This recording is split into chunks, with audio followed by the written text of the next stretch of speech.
Welcome to the CBS Eye on Money show. It's Thursday, February 10th. And you know, Mark, I was said that February 10th. I couldn't figure out why was it. I think it might be my ex-husband's birthday.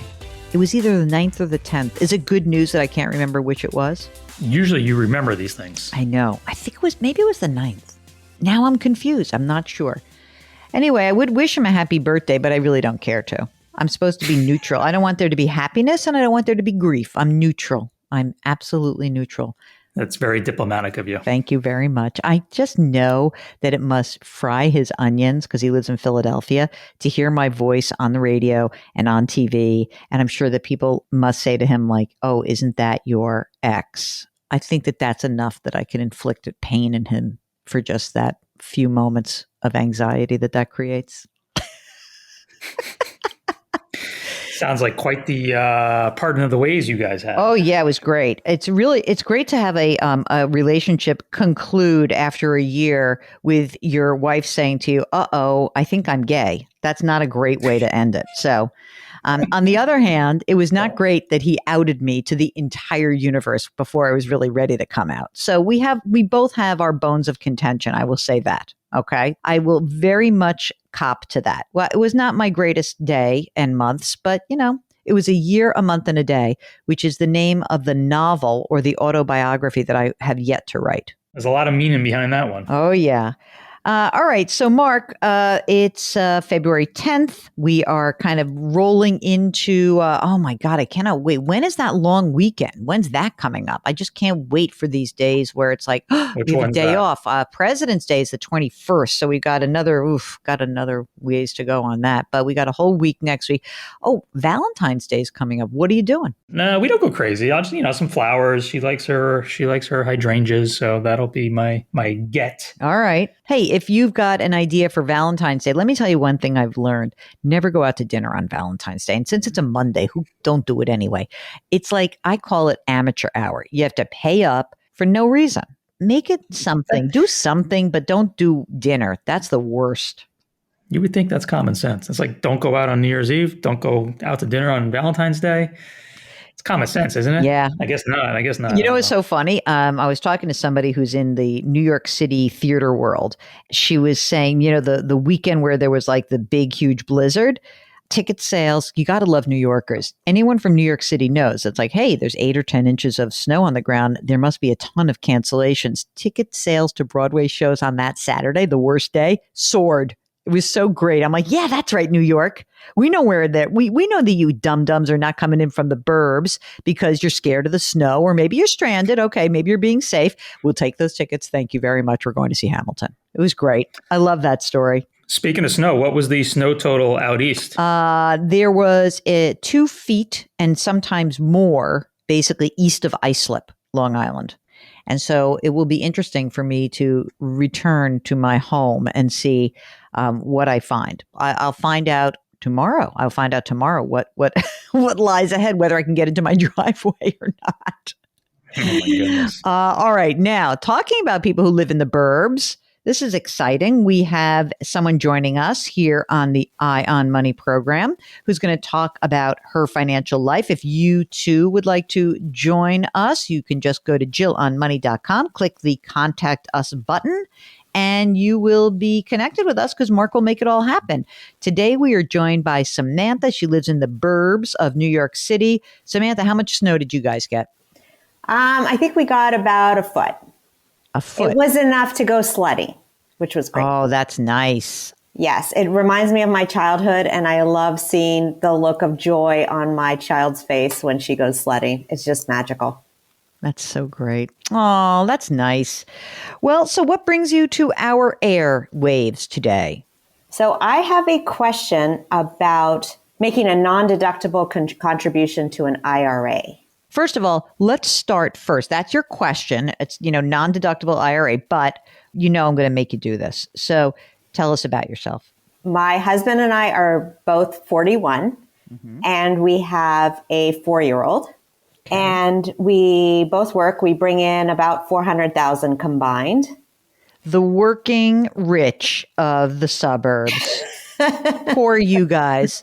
It must be, I will say, if you hear $400,000 anywhere else maybe if you hear 400,000 in New York, the Bay Area, Boston, and DC, it's like, I know what that feels like. You're like in the heart of, they don't know which suburb you're in. I do, which is like, people who make so much more than you do, right? Yes, absolutely. Is it weird or is it okay?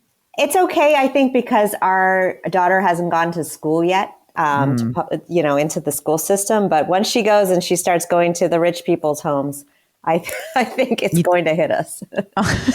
Maybe you should have moved into a poorer suburb.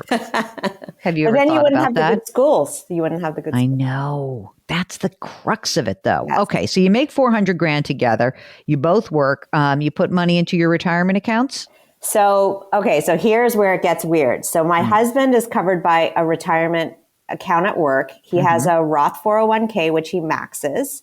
Okay. And he has an HSA, which he maxes. And his employer puts in 10 grand into his 401k in addition. Ooh. That's nice.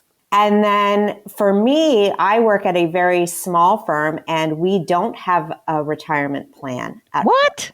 Yeah, there's never been a retirement plan. And I've worked there for like 15 years. Oy vey. Okay. It's so easy to do. Is this a for-profit or a non-for-profit? It's a for-profit. That's weird. Yes. How many people work there? Right now, 2. You and the owner? No, so we had an owner and he was retired and that's, he was collecting Social Security. And I think that's why he never set up a 401k for us. And he has passed away. And so it's being managed from afar with 2 employees, paid employees. I have so many things so many responses to this that are not nice. Do you like this job? I mean, you've been there for 15 years. I love this job. You this love job it? Is great. Yes, I love my job. What do you gain by being an employee? In lieu of getting, like contributions to my retirement account, I get paid a very large cash bonus. And that has been squirreled away for many, many years. And so I feel like that is the trade-off. I have financial freedom, I feel like, through this job because I've been able to put this money away in a brokerage account. Okay, fair enough. You said you've been squirreling away money in this account. So let's go through some of the numbers here. So you've got how much money in that brokerage account? We have $900,000 in that brokerage account. Ooh, baby.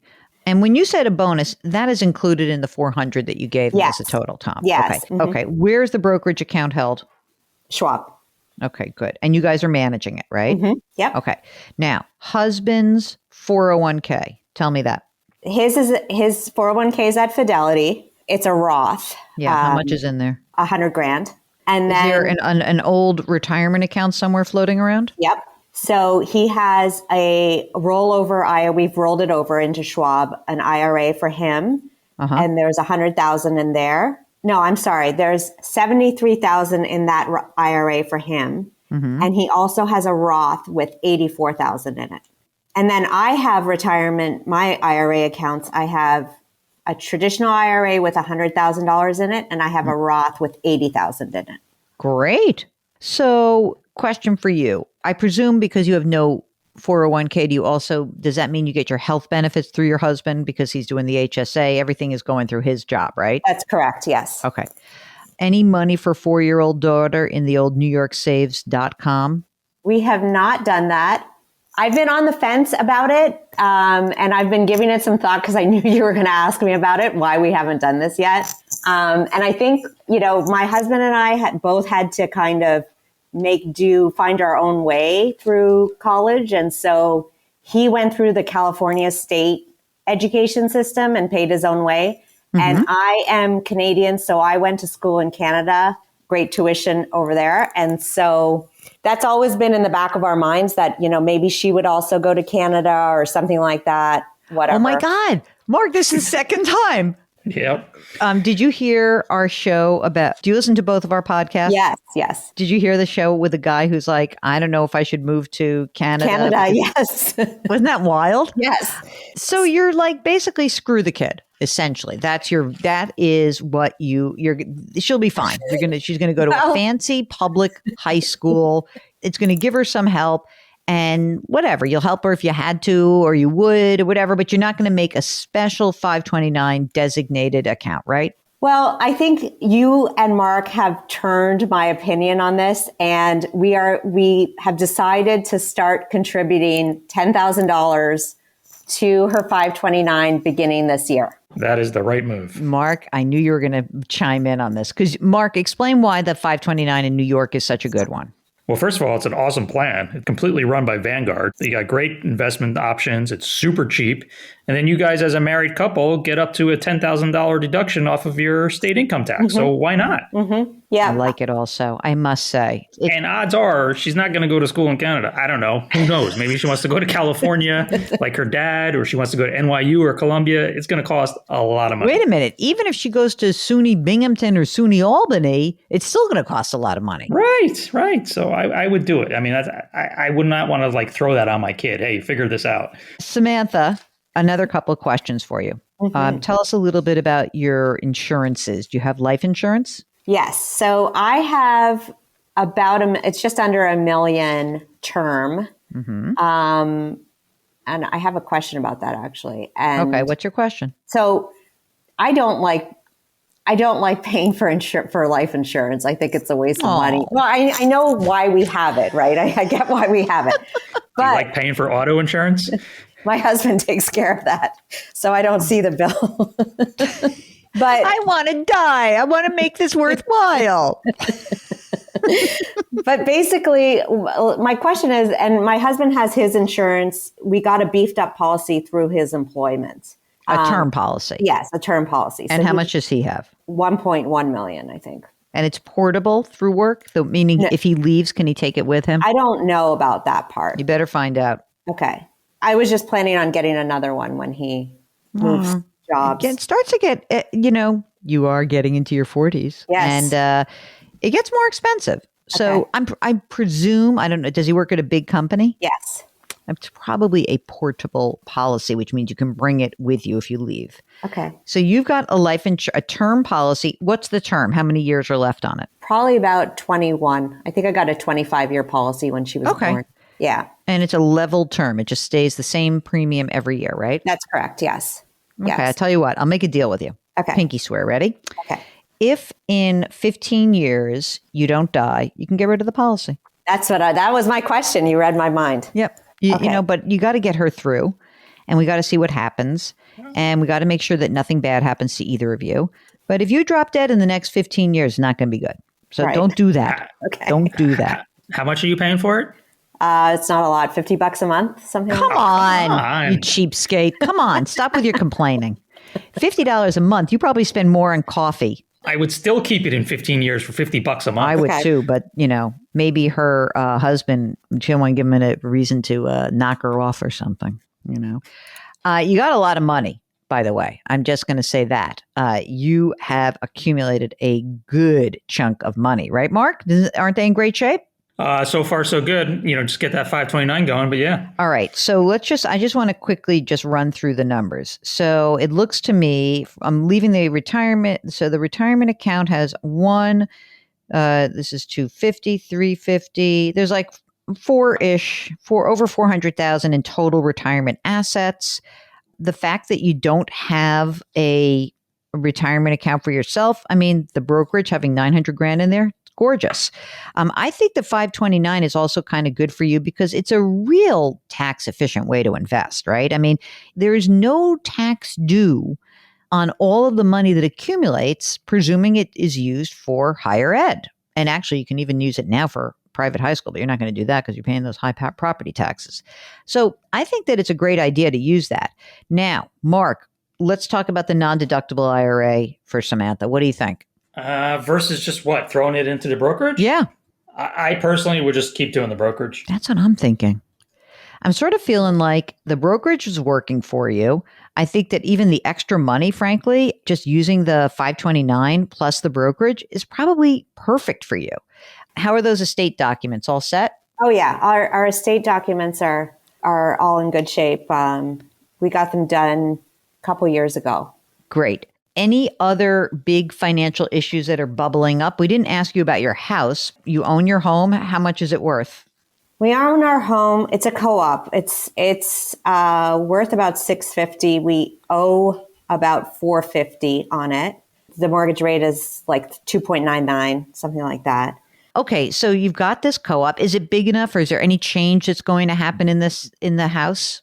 Well, I guess I should have told you about this part. I think that we want to move to California. What? How could you drop this on me now? Wait a second. Let me just see how far we are here. We are now we are 20 minutes into this recording, and now you're telling me about California? Sorry. What the deal? All right. So what are we going to do in California? You just love high tax states. You're going to go from New York to California, back to Connecticut, right? I mean, and the 529 plan is not great over there. I did some research on it. Well, then you better use the New York while you're still here. When are you going to move to California? I think in maybe 5 or 6 years, we'd like to move there. And, I think we're thinking of something like a new endeavor kind of thing moving out there. And that's why we like the flexibility of this money that we have in this brokerage account. Yeah. Yeah, me too. So Northern or Southern California, what are we thinking? I think Southern California. It's wintertime right now, so of course we want to go someplace warm. Right. When there are fires and mudslides, you're going to be like, well, maybe we'll stay in New York. This is an operational plan. It's not like a definite. It's like, it's like in the background.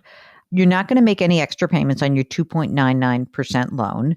You're going to make sure that, I guess what I would say is this, it's going to be tough for you to replicate housing. It's going to be tough in California. That's all, right? It's going to be as tough as you are now. But if you want to live in a good school district as well in California, what would your opportunity be? Like, wouldn't you have to, like, let's say you were doing this right now. Could you find a place in California for $600,000 or $700,000 where it's in a decent school system or not? I don't think so. I think that we would look to rent if we moved out there. Ah, interesting. Mark, what are you thinking about this? Once she said define movement, then yeah, definitely I would not do the non-deductible IRA. Yeah. You just want to keep all that money liquid or accessible. Yeah. It's going to be interesting to see how this goes. That's all I can say. I would love it for you to have a new endeavor or a next endeavor. Obviously, if it's 5 or 6 years, you're still in your 40s, you're still going to need health insurance, like all those things. You promised me you're going to stay in touch so we can walk you through this when you're really ready to do this for real. Oh, yeah, absolutely. I'd love to. Mark, what else do we need to know from Samantha before we let her go back to the bliss of the suburbs? The bliss of the suburbs and the snow and going to California. Yeah, there's no way that kid's going to want to go from California up to Canada for college. I mean, if you're going to do Canada, you better do that now. This is your time. Once you go to California, I think that's right. We have a very dear friend of ours who grew up in Queens, and she moved to the Bay Area. She moved to like Palo Alto. So I sent her a picture of the dogs in the snow this past weekend. And Robin writes back, miss the pups, not the snow. I would miss it. I would miss the snow. No. I loved the Four Seasons. New York City during a good snowfall is just magical. Yeah, it's a mess the next day, but I would miss it. I know. I would miss it too. All right. Anything else, Samantha, that we need to know of you? Well, could I just ask a follow-up on this IRAs that we have? Sure. We've already been contributing, making the non-deductible contributions for a few years. So there is some non-deductible money in there. It's mixed in with the regular contributions. And I know what the basis is for it, but is there any way to backdoor it into a Roth, or is that not possible? Because Mark, I'm letting you take lead on this. It's just messy. It's not impossible, but it's not something I would recommend that you do on your own. You really want to get some assistance, maybe from where it's held. It can be done, but it's just messy because now you bring in the whole pro rata rule. You can't just separate. Like, you can't say, oh, this is my non-deductible and this is my deductible, and just say those are separate. It's not how it works. They're going to look at the whole thing as one big pie. Okay. Hey, if you, like Samantha, want to walk through what's going on in your financial life, we'd love to hear from you. Eye on Money. This is the place where we answer these kinds of questions and we talk about your big plans and we try to help you figure out your financial independence and next or new endeavor. And we just ask you to go to our website, jillonmoney.com. click the Contact Us button. And while you're there, please sign up for our free weekly newsletter. Mark, how are we doing with newsletter signups now? We've definitely gotten a handful over the last few weeks. All right. So I'm going to keep asking. Sorry, guys. If you know what, if everyone just subscribes to our newsletter, I'll shut up about it. And that's how it'll happen. But not until we get a number. And I have a number in my head. You just need to know that I promise I'll stop talking about it as soon as all of you sign up for it. So again, just go to jillonmoney.com and there's a little blue box in the top right-hand corner that says contact us. Wherever you are, that button will be there. So let us know. We really would appreciate that. You can follow us wherever you find your favorite podcast. Don't forget to follow our sister broadcast, Jill on Money. And that's every single day. But Mark's not on it yet. Do you hear that, Mark? No. I heard. You're like, oh, you're breaking up. I do that to my mother all the time. Can't hear you, Mom. Mark, who I'm talking to, is the co-host. He's the executive producer. He is the webmaster, and he's the interior designer at the Jill on Money empire. We are distributed by Viacom CBS. We drop our episodes every Tuesday and Thursday. Please try to do something nice for someone else today. Our mantra here is curiosity, compassion, and community. Thank you for listening, and we'll talk to you next week.